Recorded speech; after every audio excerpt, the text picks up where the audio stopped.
یوسف علیہ السلام کا قصہ۔ قرآن کریم نے اس قصے کو احسن القصص کہا ہے۔ اس کے بارے میں اللہ تعالیٰ نے پوری ایک سورت یعنی سورہ یوسف نازل فرمائی۔ اس قصے میں دو عظیم نبیوں کا تذکرہ ہے، سیدنا یعقوب بن اسحاق علیہ السلام اور یوسف بن یعقوب علیہ السلام کا۔ اپنے بھائیوں کی وجہ سے یوسف علیہ السلام کن حالات کا شکار ہوئے، آپ اس کا تفصیل سے ذکر سنیں گے۔ سورہ یوسف مکی ہے اور یوسف علیہ السلام کا قصہ اگرچہ ابتلاء و آزمائش کی داستان ہے، لیکن اس میں اور بھی بہت سے فوائد ہیں۔ سننے والا اس سے لطف اندوز ہوتا ہے، اپنے اندر رحم اور انس کے جذبات محسوس کرتا ہے۔ اس قصے میں ان حالات کی طرف بھی اشارہ ہے جو انبیاء کے ساتھ پیش آتے ہیں۔ عام انبیاء کے حالات واقعات سے معلوم ہوتا ہے کہ پہلے وہ آسودہ حال تھے، لیکن جب انہوں نے دعوت دی تو ان کی قوم نے انہیں جھٹلایا، پھر آزمائش کا سلسلہ شروع ہوا، پھر ان کی قوموں پر عذاب آیا۔ اس قصے میں معاملہ اس کے بالکل برعکس ہے۔ اس میں شروع میں ابتلاء آزمائش کا دور ہے، پھر آسانی اور فراوانی کی داستان ہے۔ ایسا کیوں ہوا؟ علماء کے اس بارے میں مختلف اقوال ہیں۔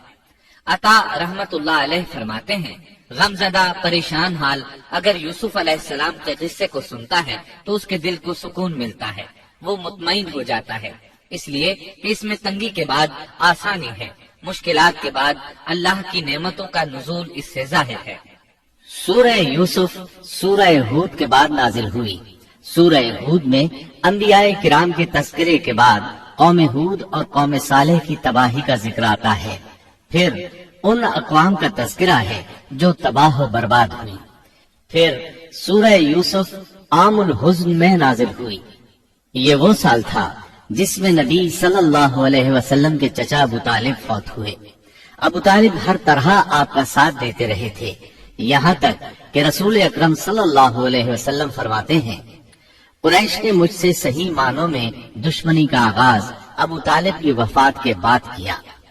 ایک قول کے مطابق ابو طالب کی وفات کے صرف 3 دن بعد آپ کی پیاری اور محبوب بیوی، جنت کی عورتوں کی سردار، دنیا جہان کی افضل ترین عورتوں میں سے ایک سیدہ خدیجہ الکبریٰ رضی اللہ عنہا اس دنیا سے رخصت ہو گئی۔ انا للہ و انا الیہ راجعون۔ یہاں تک کہ ابن عباس رضی اللہ عنہما فرماتے ہیں، رسول اللہ صلی اللہ علیہ وسلم نے 4 خط کھینچے، پھر صحابہ کرام کو مخاطب کر کے فرمایا، جانتے ہو یہ خط میں نے کیوں کھینچے ہیں؟ انہوں نے کہا، ہم نہیں جانتے۔ تو آپ صلی اللہ علیہ وسلم نے فرمایا، جنت کی افضل ترین عورتیں 4 ہیں، ایک مریم بنت عمران، دوسری خدیجہ بنت خویلد، تیسری فاطمہ بنت محمد، اور چوتھی فرعون کی بیوی آسیہ بنت مزاحم رضی اللہ عنہن اجمعین۔ سیدہ خدیجہ رضی اللہ عنہا اور ابو طالب کی وفات کا آپ صلی اللہ علیہ وسلم کو بہت شدید صدمہ ہوا۔ تب آپ کی تسلی کے لیے اللہ تعالیٰ نے سورہ یوسف نازل فرمائی اور آپ کو یقین دلایا کہ تنگی کے بعد فراخی ہوتی ہے، اور اس صورت میں سبق آموز واقعات اور عبرتوں کا تذکرہ یکجا کر دیا گیا ہے، جبکہ دوسرے انبیاء کے قصے قرآن اور احادیث میں مختلف مقامات پر ہیں۔ یہ قصہ قرآن کریم میں ایک جگہ کیوں ذکر کیا گیا، اس میں کیا حکمت تھی، اور باقی قصے مختلف مقامات پر کیوں بکھرے ہوئے ہیں، اس بارے میں علامہ قرطبی رحمت اللہ علیہ فرماتے ہیں، اللہ تعالیٰ نے انبیاء علیہ السلام کے قصے تکرار کے ساتھ ذکر کیے ہیں۔ ایک ہی بات کو بلاغت و بیان کے اصول کے تحت مختلف پیرائے میں ذکر کیا ہے، جیسا کہ ابراہیم علیہ السلام کا قصہ ہے۔ جب اللہ کے برگزیدہ فرشتے ان کے پاس آئے تو ان کے آنے پر ابراہیم علیہ السلام نے جو مہمان نوازی کی اس کو مختلف انداز میں بیان کیا گیا ہے۔ ایک جگہ فرمایا، وہ بغیر کسی تاخیر کے بھنا ہوا بچڑا لے آئے۔ دوسری آیت میں فرمایا، پس ابراہیم فربا بچڑے کا گوشت لے آئے۔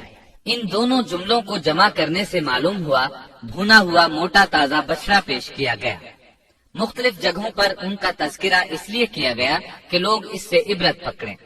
علامہ قرطبی رحمت اللہ علیہ فرماتے ہیں، یوسف علیہ السلام کے قصے کو ایک جگہ اور باقی انبیاء کے قصوں کو علیحدہ بیان کرنے کی ایک حکمت یہ بھی ہے کہ مخالف پر حجت قائم ہو جائے کہ وہ نہ مقرر کلام لا سکتے ہیں اور نہ ہی قصہ یوسف علیہ السلام کی طرح اکٹھا کلام لا سکتے ہیں۔ مطلب یہ کہ بلاغت کی ہر قسم میں دشمن پر حجت قائم ہو سکے۔ اللہ تعالیٰ کلام کو مقرر اور غیر مقرر لا کر قرآن کا اعجاز بیان کرنا چاہتے ہیں کہ اللہ چاہیں تو ایک قصے کو ایک ہی جگہ بیان کر دیں، چاہیں تو مختلف جگہوں پر بیان کر دیں۔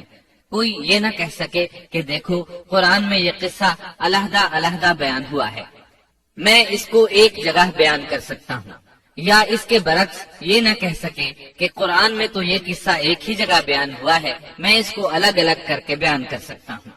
اب ہم اس قصے کا آغاز کرتے ہیں اور اسی طرح کرتے ہیں جس طرح اس کا آغاز اللہ رب العزت نے کیا ہے۔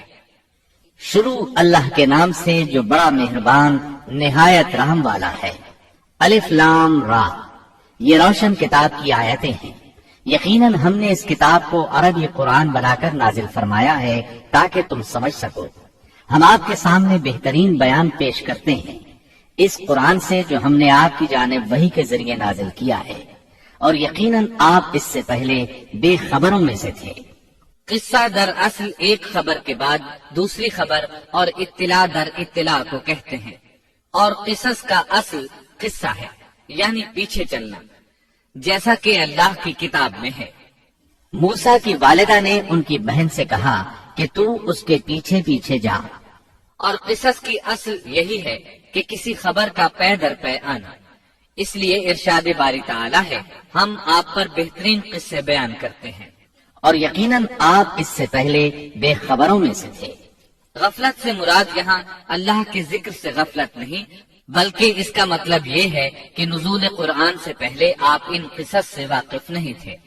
اللہ تعالیٰ سورہ یوسف آیت 4 اور 5 میں فرماتے ہیں، جب یوسف نے اپنے باپ سے ذکر کیا کہ ابا جی، میں نے 11 ستاروں اور سورج چاند کو خواب میں دیکھا ہے کہ وہ سب مجھے سجدہ کر رہے ہیں، یعقوب نے کہا، پیارے بچے، اپنے اس خواب کا ذکر اپنے بھائیوں سے نہ کرنا، ایسا نہ ہو کہ وہ تیرے ساتھ کوئی فریب کاری کرے، شیطان تو انسان کا کھلا دشمن ہے۔ رؤیا سے مراد وہ خواب ہے جس کو انسان نیند کی حالت میں دیکھے، اور رؤیت سے مراد وہ حقیقت ہے جس کو انسان حالت بیداری میں اپنی آنکھوں سے دیکھے۔ تو یوسف علیہ السلام نے خواب میں دیکھا کہ 11 ستارے اور سورج اور چاند انہیں سجدہ کر رہے ہیں۔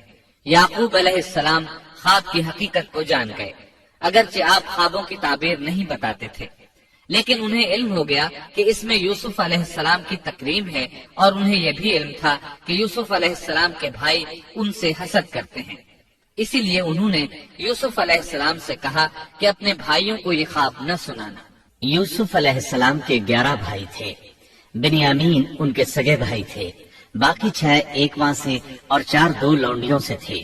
حقیقی بھائی ان سے حسد نہیں کرتا تھا، وہ عمر میں ان سے چھوٹا تھا، باقی سب ان سے حسد کرتے تھے، اور اس حسد کی وجہ یہ تھی کہ یعقوب علیہ السلام ان سے والہانہ محبت کرتے تھے۔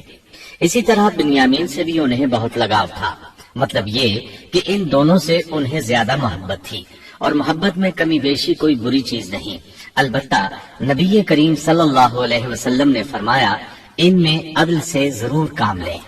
غرض یعقوب علیہ السلام کو ان دونوں سے زیادہ محبت تھی، ان کا دل ان کی طرف زیادہ مائل تھا، یہاں تک کہ لمحہ بھر بھی انہیں نظروں سے اوجھل نہیں کرتے تھے۔ یوسف علیہ السلام کے بھائی جب کھیل کے لیے نکلتے تو یعقوب علیہ السلام فرماتے، یوسف کو یہیں چھوڑ دو، گویا ہر وقت ان کا پہرا دیتے تھے۔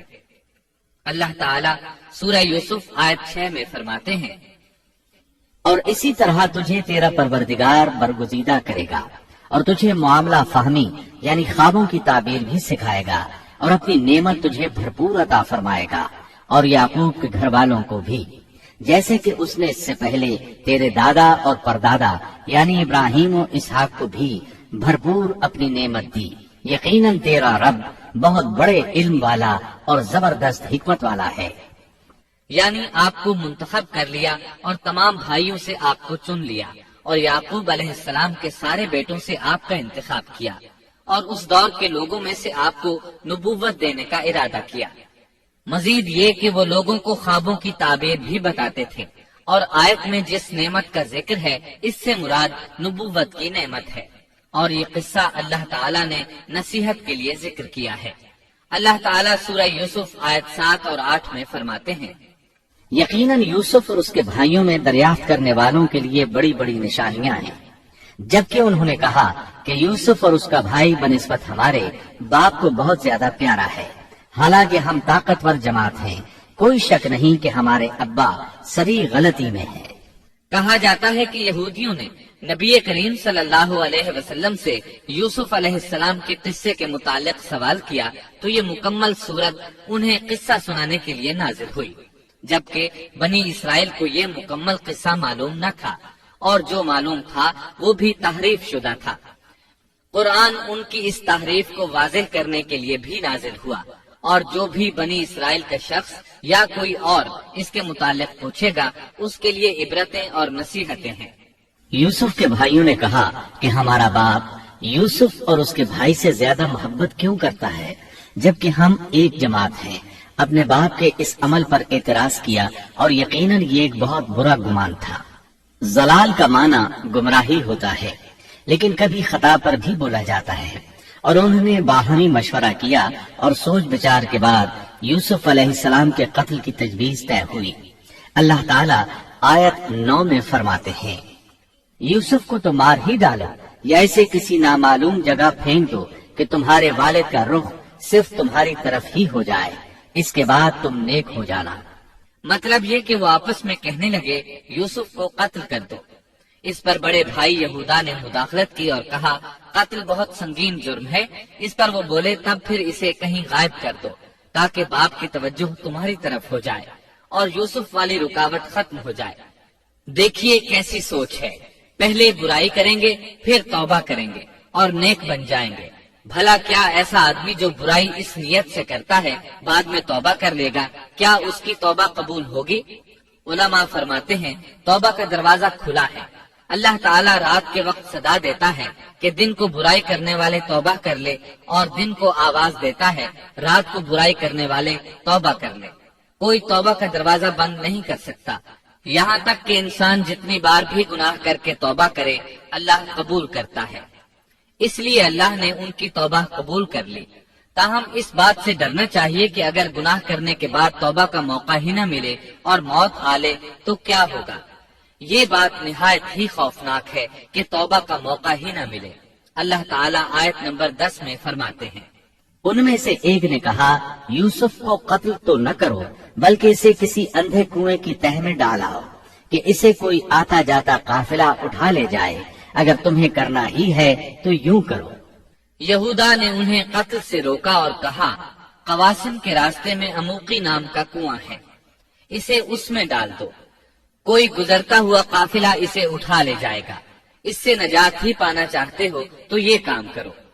سب نے اس بات سے اتفاق کیا۔ اب اپنے باپ کے پاس گئے، باپ سے انہوں نے جو کہا آیت 11 اور 12 میں آتا ہے، انہوں نے کہا ابا آخر آپ یوسف کے بارے میں ہم پر اعتبار کیوں نہیں کرتے؟ ہم تو اس کے خیر خواہ ہیں، کل آپ ضرور اسے ہمارے ساتھ بھیج دیجئے کہ خوب کھائے پیے اور کھیلے، اور اس کی حفاظت کے ہم ذمہ دار ہیں۔ یعقوب علیہ السلام نے ان کی بات کے جواب میں جو کچھ کہا آیت نمبر 13 اور 14 میں اس کا ذکر موجود ہے۔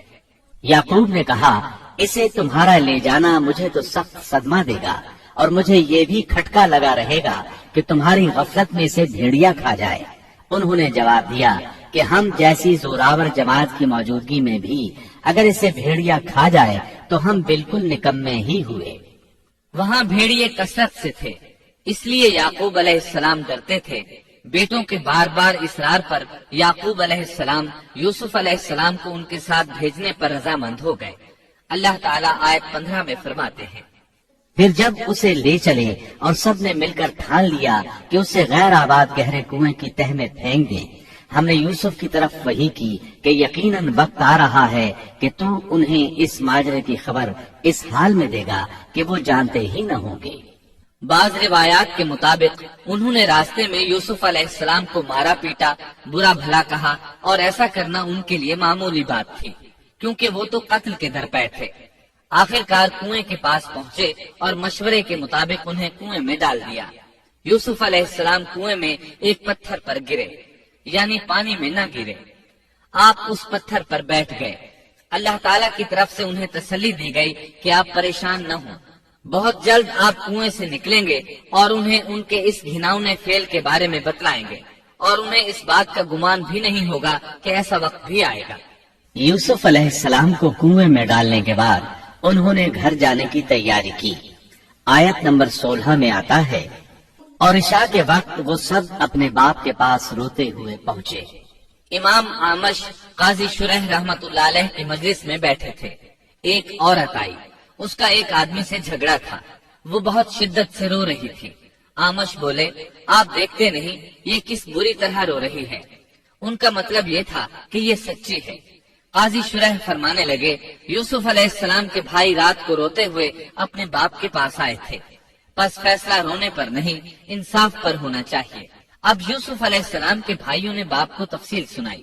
اللہ تعالیٰ اس کا ذکر آیت 17 میں فرماتے ہیں، اور کہنے لگے کہ ابا جی ہم تو آپس میں دوڑنے لگ گئے اور یوسف کو ہم نے سامان کے پاس چھوڑا، بس اسے بھیڑیا کھا گیا۔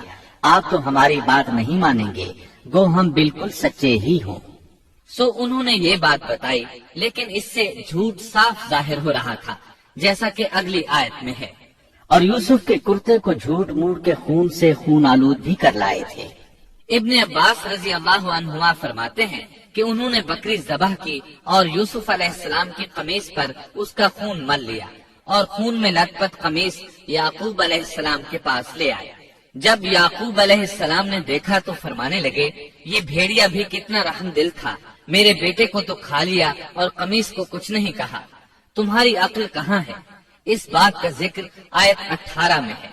باپ نے کہا، یوں نہیں بلکہ تم نے اپنے ہی دل سے ایک بات بنا لی ہے، بس صبر ہی بہتر ہے، اور تمہاری بنائی ہوئی باتوں پر اللہ ہی سے مدد کی طلب ہے۔ ادھر دوسری طرف کیا ہوا؟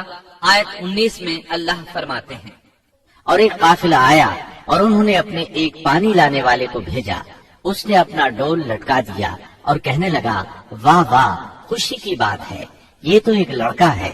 انہوں نے اسے مال تجارت قرار دے کر چھپا دیا، اور اللہ اس سے باخبر تھا جو وہ کر رہے تھے۔ تفصیل اس کی یہ ہے کہ ایک قافلہ اس کنویں کے پاس سے گزرا جس میں یوسف علیہ السلام موجود تھے۔ انہوں نے پانی کی تلاش میں ایک خادم کو بھیجا، وہ کنویں تک پہنچا، اس نے کنویں میں ڈول لٹکایا، یوسف علیہ السلام اس ڈول میں بیٹھ گئے۔ خادم نے ڈول نکالا تو اس میں ایک خوبصورت بچے کو دیکھا، مارے خوشی کے وہ پکار اٹھا، یہاں ایک لڑکا ہے۔ اس زمانے میں غلاموں اور لونڈیوں کی تجارت ہوتی تھی، انہیں خوف محسوس ہوا کہ کہیں یہ لڑکا ان سے چھن نہ جائے۔ اس خوف کے پیش نظر انہوں نے یوسف علیہ السلام کو چھپا لیا۔ انہوں نے یہ بھی سوچا کہ شاید یہ بھاگا ہوا غلام ہے، اگر اس کا مالک آ گیا تو وہ اسے لے جائے گا۔ یہ قافلہ مدائن سے مصر جا رہا تھا۔ جب یہ مصر پہنچے تو انہوں نے یوسف علیہ السلام کو معمولی قیمت میں فروخت کر دیا۔ معمولی قیمت میں فروخت کرنے کی جلدی بھی انہوں نے اسی خیال کے تحت کی کہ کہیں اس کا مالک نہ آ جائے۔ ابن عباس رضی اللہ عنہما فرماتے ہیں کہ انہوں نے یوسف علیہ السلام کو صرف 20 درہم میں بیچ دیا، اور یہ نہایت معمولی قیمت تھی۔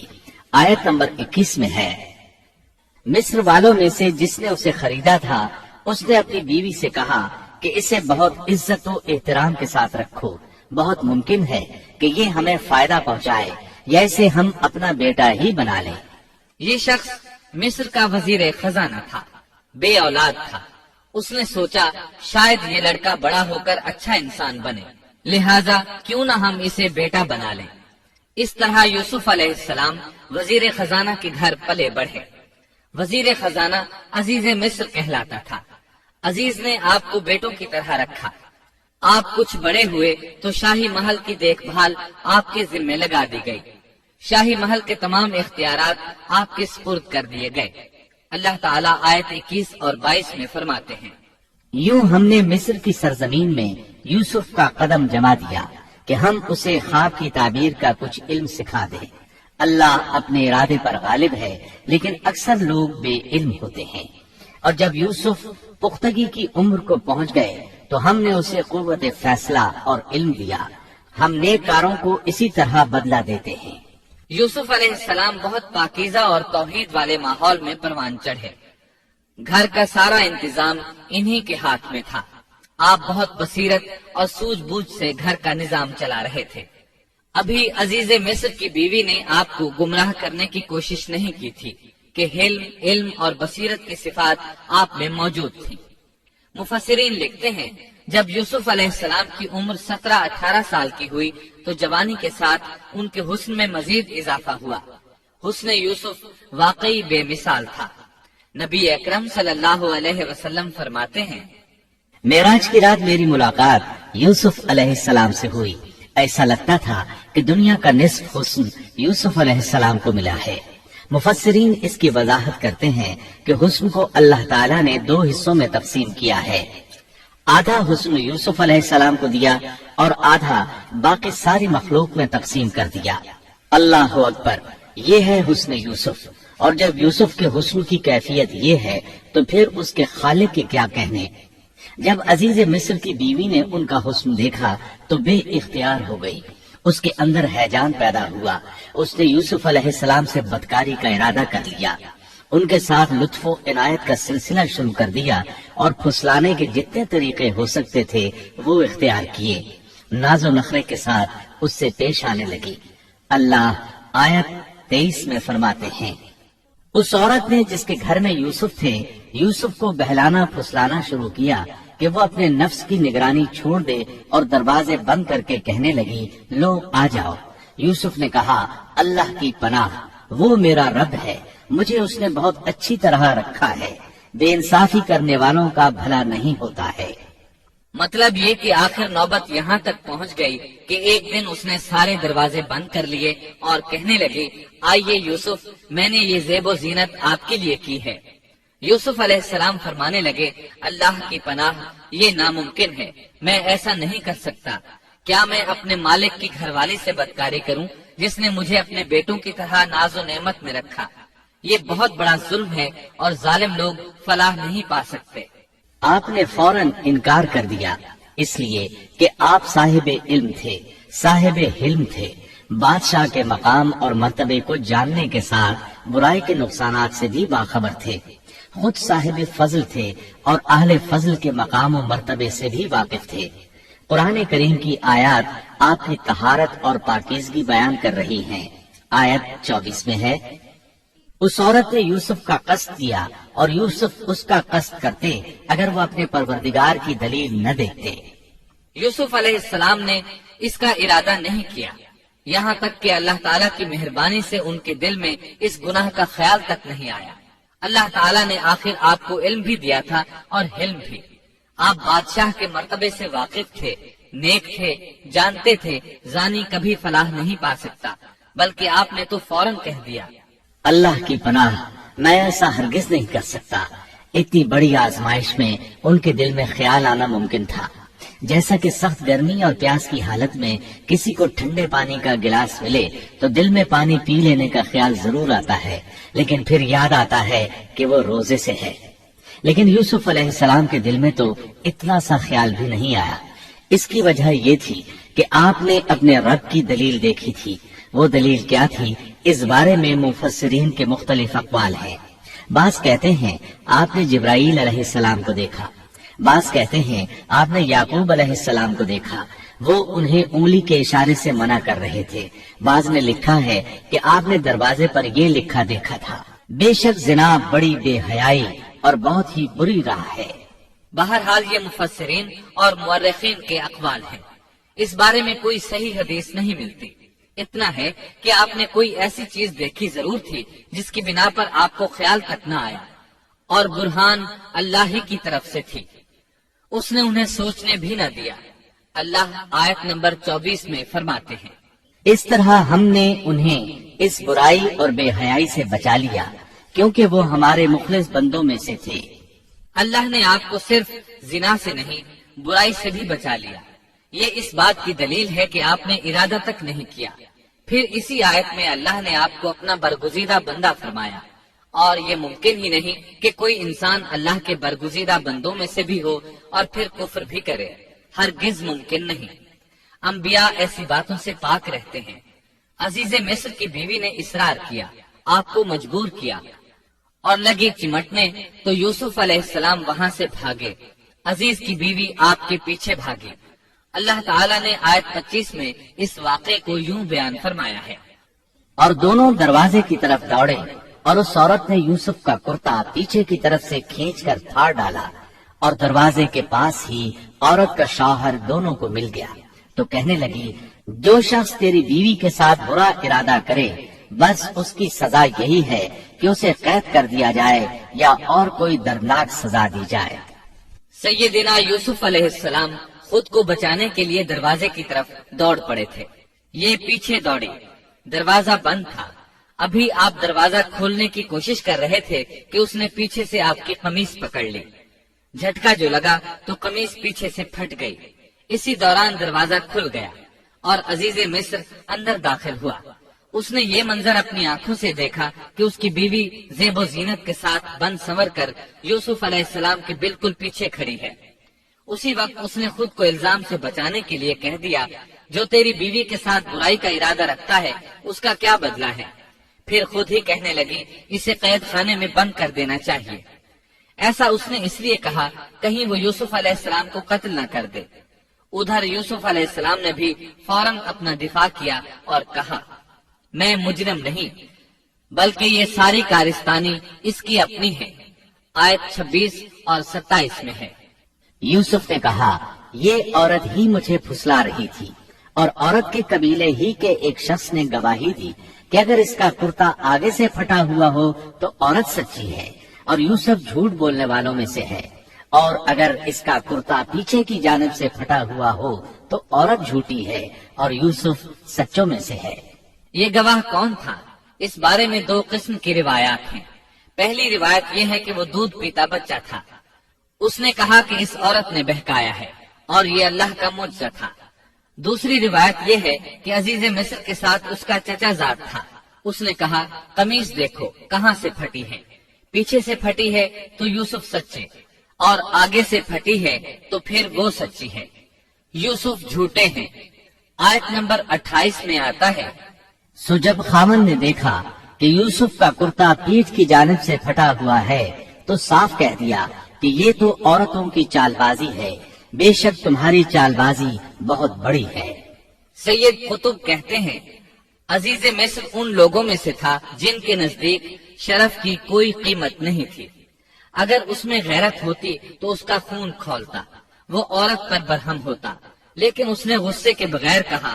آیت 29 میں ہے، یوسف اب اس بات کو جانے دو، اور اے عورت تو اپنے گناہ سے توبہ کر، بے شک تو گناہ گاروں میں سے ہے۔ اس کے علاوہ اس نے کوئی اور بات نہ کی، یہاں تک کہ یوسف علیہ السلام کو گھر ہی میں رہنے دیا، جدا بھی نہ کیا۔ لیکن پھر یہ خبر شہر میں آگ کی طرح پھیل گئی، عورتیں طرح طرح کی باتیں کرنے لگی، لوگ عزیز مصر کی بیوی کو تانے دینے لگے۔ آیت 30 میں ہے، اور شہر کی عورتوں میں چرچا ہونے لگا کہ عزیز مصر کی بیوی اپنے جوان غلام کو اپنا مطلب نکالنے کے لیے بہلانے پھسلانے میں لگی رہتی ہے، اس کے دل میں یوسف کی محبت بیٹھ گئی ہے، ہمارے خیال میں تو وہ سری گمراہی میں ہے۔ یہ چرچا ہونے لگا کہ عزیز مصر کی بیوی ایک غلام کے ساتھ برائی پر تل گئی، اگر کسی آزاد کے ساتھ ایسا کرتی تو معاملہ اور تھا، غلام سے محبت کر بیٹھی، یہ تو اس نے بے وقوفی کی انتہا کر دی، اس طرح اسے خوب برا بھلا کہا گیا۔ یہ خبر عزیز مصر کی بیوی تک بھی پہنچ گئی۔ آیت 31 میں ہے، اس نے جب ان عورتوں کی پرفریب مکارانہ باتیں سنی تو انہیں بلوا بھیجا اور ان کے لیے ایک مجلس مرتب کی اور ان میں سے ہر ایک کو چھری دی اور کہا، اے یوسف ان کے سامنے چلے آؤ۔ ان عورتوں نے جب اسے دیکھا تو بہت بڑا جانا اور اپنے ہاتھ کاٹ دیے، اور زبان سے نکل گیا کہ اللہ کی پناہ، یہ انسان تو ہرگز نہیں، یہ تو یقیناً کوئی بہت ہی بزرگ فرشتہ ہے۔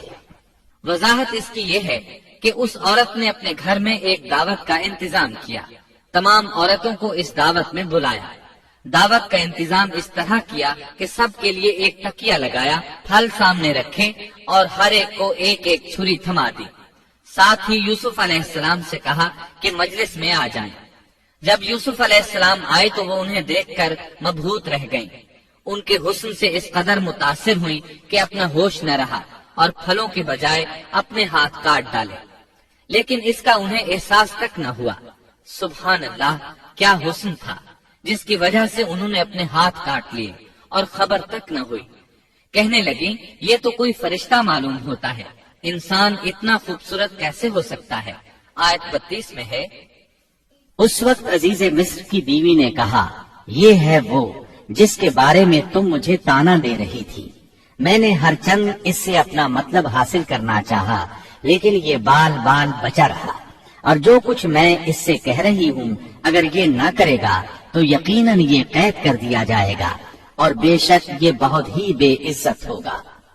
یہ آیت اس بات کی واضح دلیل ہے کہ یوسف علیہ السلام نے برائی کا ارادہ نہیں کیا تھا۔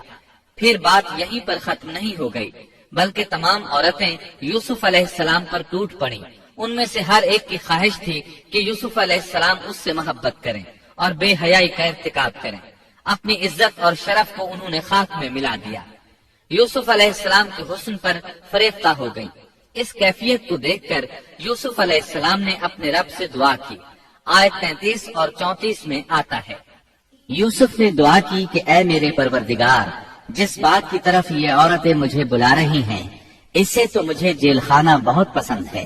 اگر تو نے ان کا مکر و فریب مجھ سے دور نہ کیا تو میں تو ان کی طرف مائل ہو جاؤں گا اور بالکل نادانوں میں جا ملوں گا۔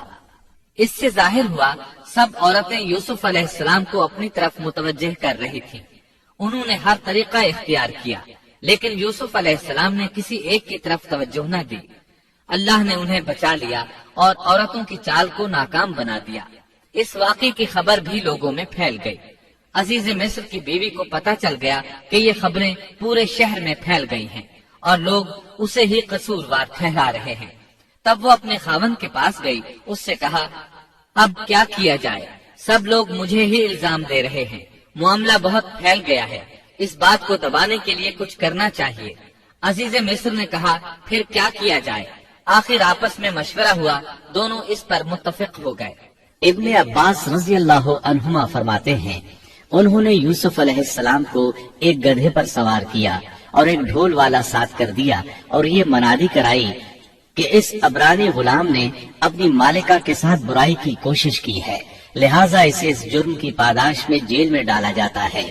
گویا انہوں نے اپنے پر سے الزام ختم کرنے کا یہ منصوبہ سوچا۔ اس بارے میں اللہ آیت 35 میں فرماتے ہیں، پھر ان تمام نشانوں کے دیکھ لینے کے بعد بھی انہیں یہی مصلحت معلوم ہوئی کہ یوسف کو کچھ مدت کے لیے قید خانے میں رکھیں۔ انہوں نے یہ اس لیے کہا تاکہ یوسف علیہ السلام پر تہمت لگائی جا سکے۔ اس طرح یوسف علیہ السلام قید خانے میں آ گئے۔ ان کے ساتھ 2 نوجوان اور قید خانے میں بھیجے گئے تھے۔ کچھ دن ساتھ رہنے کے بعد وہ جان گئے کہ یوسف علیہ السلام نیک سیرت انسان ہیں، عبادت گزار نوجوان ہیں۔ ایک رات دونوں نوجوانوں نے خواب دیکھے۔ صبح ہوئی تو دونوں یوسف علیہ السلام کے پاس گئے اور اپنا اپنا خواب سنایا۔ قرآن کریم آیت 36 میں اس کو یوں بیان کرتا ہے، اس کے ساتھ ہی 2 اور جوان بھی جیل خانے میں داخل ہوئے۔ ان میں سے ایک نے کہا کہ میں نے خواب میں اپنے آپ کو شراب میں چوڑتے دیکھا ہے، اور دوسرے نے کہا میں نے اپنے آپ کو دیکھا ہے کہ میں اپنے سر پر روٹی اٹھائے ہوئے ہوں جسے پرندے کھا رہے ہیں۔ ہمیں آپ اس کی تعبیر بتائیے، ہمیں تو آپ خوبیوں والے شخص دکھائی دیتے ہیں۔ قید خانے کے قیدی بھی جان چکے تھے کہ یوسف علیہ السلام نیک ہیں۔ آپ نے سوچا یہ دین کی دعوت دینے کا بہترین موقع ہے۔ انہوں نے جو کچھ ان سے کہا وہ آیت نمبر 37 اور 38 میں اس طرح آیا ہے، یوسف نے کہا تمہیں جو کھانا دیا جاتا ہے اس کے تمہارے پاس پہنچنے سے پہلے ہی میں تمہیں اس کی تعبیر بتلا دوں گا۔ یہ سب اس علم کی بدولت ہے جو مجھے میرے رب نے سکھایا ہے۔ میں نے ان لوگوں کا مذہب چھوڑ دیا ہے جو اللہ پر ایمان نہیں رکھتے اور آخرت کے بھی منکر ہیں۔ میں اپنے باپ دادوں کے دین کا پابند ہوں، یعنی ابراہیم، اسحاق اور یعقوب کے دین کا۔ ہمیں ہرگز یہ سزاوار نہیں کہ ہم اللہ کے ساتھ کسی کو بھی شریک کریں. ہم پر اور تمام اور لوگوں پر اللہ کا یہ خاص فضل ہے، لیکن اکثر لوگ ناشکری کرتے ہیں. آپ نے سب سے پہلے اپنا تعارف کرایا، ابراہیم اور یعقوب علیہ السلام کے بارے میں بتایا، اور اس زمانے کے لوگ ابراہیم علیہ السلام کو مانتے تھے. ابراہیم علیہ السلام معروف تھے، جانے پہچانے تھے. نبی کریم صلی اللہ علیہ وسلم سے پوچھا گیا کہ کریم یعنی عزت دار کون ہے؟ آپ نے فرمایا عزت دار کے بیٹے، عزت دار کے پوتے اور عزت دار کے پڑ پوتے، یعنی یوسف بن یعقوب بن اسحاق بن ابراہیم علیہ السلام. مطلب یہ کہ 4 پشتوں تک نبوت کی فضیلت یوسف علیہ السلام کے سوا کسی کے حصے میں نہیں آئی.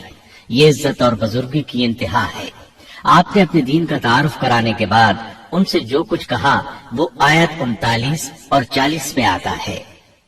اے میرے قید کے ساتھیوں، کیا بھلا کئی جدا جدا پروردگار بہتر ہیں یا ایک اللہ زبردست طاقتور؟ اس کے سوا تم جن کی پوجا پاٹ کر رہے ہو وہ سب نام ہی نام ہیں جو تم نے اور تمہارے باپ دادوں نے خود ہی گھڑ لیے ہیں. اللہ نے ان کی کوئی دلیل نازل نہیں فرمائی. فرما روائی صرف اللہ ہی کی ہے. اس کا فرمان ہے کہ تم سب سوائے اس کے کسی اور کی عبادت نہ کرو. یہی دین درست ہے، لیکن اکثر لوگ نہیں جانتے. پھر یوسف علیہ السلام نے انہیں خواب کی تعبیر بتائی. اس کا ذکر سورہ یوسف آیت 41 میں ہے.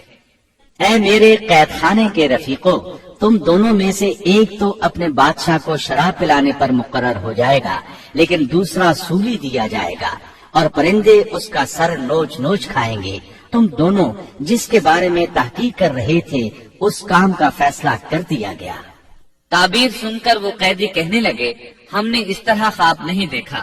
جس کے قتل کی تعبیر بتائی گئی تھی وہ تو خاص طور پر کہنے لگا میں نے یہ خواب نہیں دیکھا. اس پر یوسف علیہ السلام نے فرمایا یہ اللہ کا فیصلہ ہے، تبدیل نہیں ہو سکتا.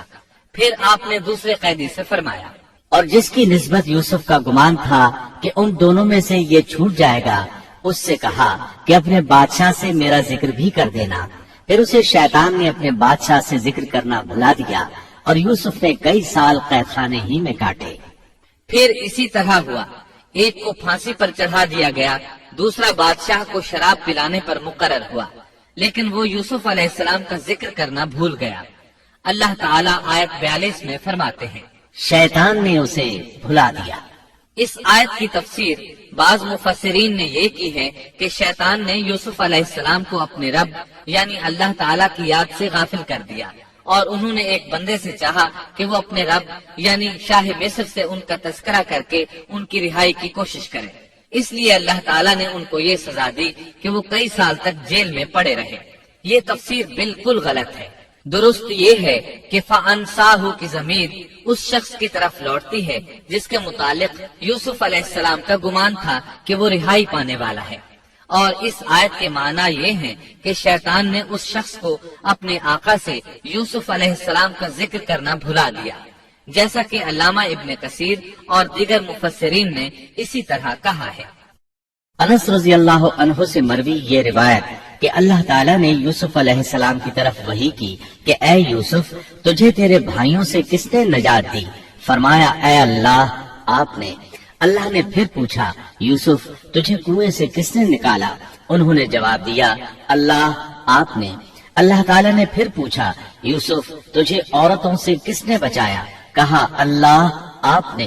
اب اللہ نے فرمایا پھر اب اللہ کے سوا کسی اور سے نجات کیوں طلب کرتے ہو؟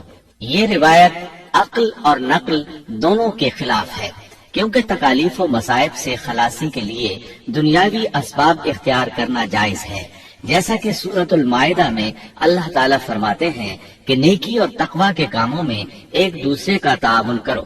اور یوسف علیہ السلام کا رہائی پانے والے شخص سے اپنی رہائی کے متعلق بادشاہ سے بات کرنے کو کہنا اس آیت کے عین مطابق ہے، اور ایسا کرنا توکل علی اللہ کے خلاف نہیں.